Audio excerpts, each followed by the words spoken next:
Channel Odisha आज पहुंची ए गाँव रे कारण ये गाँ को रास्ता नहीं स्वाधीनतार 75 वर्ष पर भी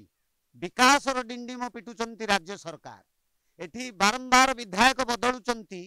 एठी माटीर पुओ विधायक हबार सुजोग नहीं एठी बाहर पंचायतर बाहर राज्यर बाहर निर्वाचन मंडलीर लोक माने आसी विधायक हुंती लोकन को नाना प्रतिश्रुति दियंती प्रतिश्रुति तांकर पानीर फोटका हो जाए जो प्रतिश्रुति देइथिले विधायक हजिगले कुआडे कोरोना समय रास्ता नहीं गाँ अच्छी चैनल ओडिशा कैमेरा फ्रेम रे रास्ता नथिबा गाँ खोर्धा नयागढ़ 97 नंबर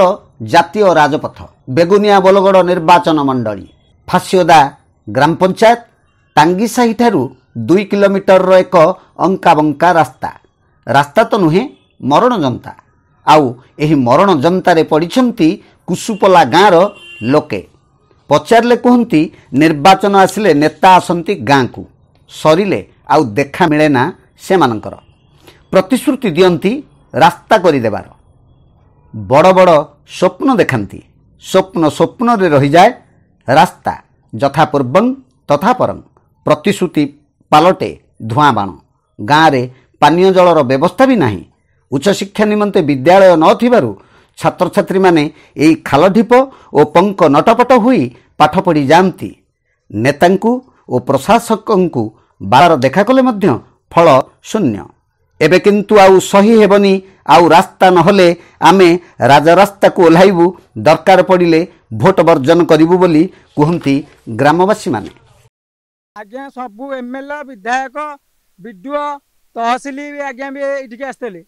थाना बाबू भी आसते समस्ते आसिक समस्ते नौटिकी समस्ते देखिकी जाइछन्ती सरपंच 5 थर लाखे आसुंती आम गाँव को एटा कोरापुट अंचल नुहे तो कोरापुट ठो आज्ञा आहुरी माने मालकानगिरी सदृश कहला भलिया गाँ यही शुणुना भोट समय रे आज्ञा कहउछन्ती हम करदेबु ठीक अछि आपनक रास्ता पूरा रेडी हबो आमको भोट दियो भोट दे देबा पर आउ सुनियार ना गाँर लोक माने असुस्थ हेले आम्बुलांस गाँ को आसी पारुनी अग्निकांड घटिले दमकल भी देखा स्वप्न रोगी को खटिया बोही नेबाकू हेउछि स्वाधीनतार 75 वर्ष पर मध्य एपरी दयनीय गाँ रही पुणी केउ उपांत अंचल रे नुहे राजधानी छाती उपरे खोर्धा जिले में कोरापुट नुहे कि मालकानगिरी नुहे खोद खोर्धा जिला बोलगड़ ब्लॉक रे राज्य प्रतिनिधि संतोष कुमार साहू सहित बोलगड़ प्रतिनिधि विष्णु प्रसाद महांती चैनल ओडिशा।